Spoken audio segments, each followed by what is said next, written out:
versus Matevarangi Heta Morris was a great match. The main event of AWE2. Amazing pay-per-view event. Towards the end of this video, I'll give a recap for the overall event quality as well. So round 1 started and Matevarangi got some good hand positioning over Todd Hutchings. And the match stalled for a good 20-25 seconds right in the center. And Matevarangi was in a good position.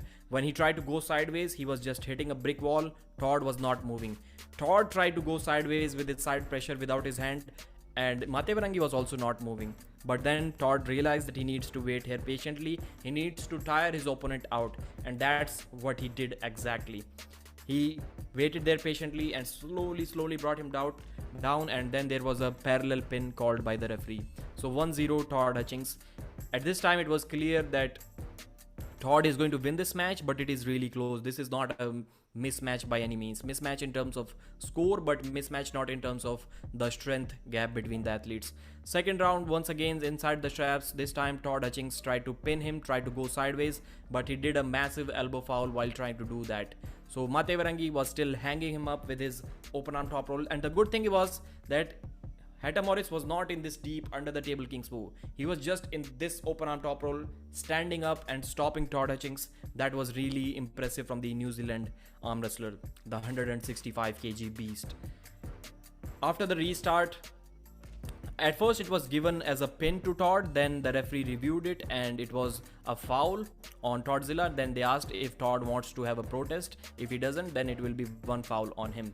Todd didn't protest because there was no point in protesting. It was a big elbow foul.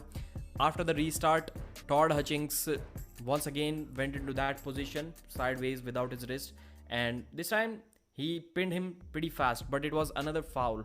It was another foul on Todd Hutchings. There was one foul on Heta Morris as well. The refereeing was a total mess up. Second round was really confusing. But towards the end, after they already gave a win to Toddzilla, then they realized that Todd was already on one foul. That's when they reviewed the match. They reviewed the foul number, how many fouls who had. Then Todd had 2 fouls. It was given as a deserving win for Heta Morris. Third round, the score was 1-1. Once again, Heta Morris hits a beautiful open arm top roll. It wasn't even an open arm top roll. It was just a regular standing up top roll like this. But Todd was not willing to go down. At any point, Todd was not in any kind of trouble during this match, under any circumstances. He waited patiently once again, and the side pressure got the job done one more time. This was also a real long battle. After that, we clearly saw that Heta Morris was completely gassed out. Both were just literally drenching. They were sweating very profusely. The table was all drenched in sweat, and it was an exhausting battle for both of them. Toddzilla won 4-1 in the end. Heta Morris put up a great fight. Now Todd owns not only Australia, not only Bulgaria, but he's the king of New Zealand as well. Slowly he's increasing his territory. He's owning countries that he believes he can own, and there is nothing that anybody can do anything about that. Overall pay-per-view, I think people should take note from this pay-per-view, especially people who are organizing events like Travis need to learn a lot. And this was a perfect 1080p 60 frames per second, one of the most beautiful live streams. Video quality you're going to see, perfect audio quality, no lags whatsoever, real good. And the camera angles, there were I think three camera angles, maybe 4, not too much.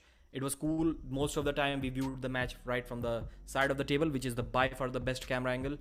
10 matches, most of them were close matches. I'll say maybe 5-6 of them were close matches. If we have 4 mismatches, that's a good ratio. If we have more close matches than mismatches, I think it was an awesome event. Only one criticism: the refereeing was terrible. The rules were perfect. They had protest system, they had best of 4 round system, and professional foul. If you just stand up lifting your elbow, you lose the round instead of getting a so the rules were the best, but the referee was not good.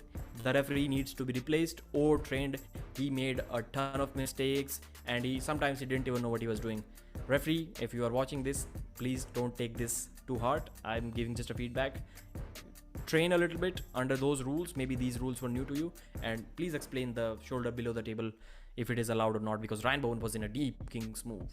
Is that allowed or not? Mention in the comments. Thanks for watching. Like the video and subscribe. You can still purchase the pay-per-view for $10 on Ryan Mohan's join button on his channel. Thanks.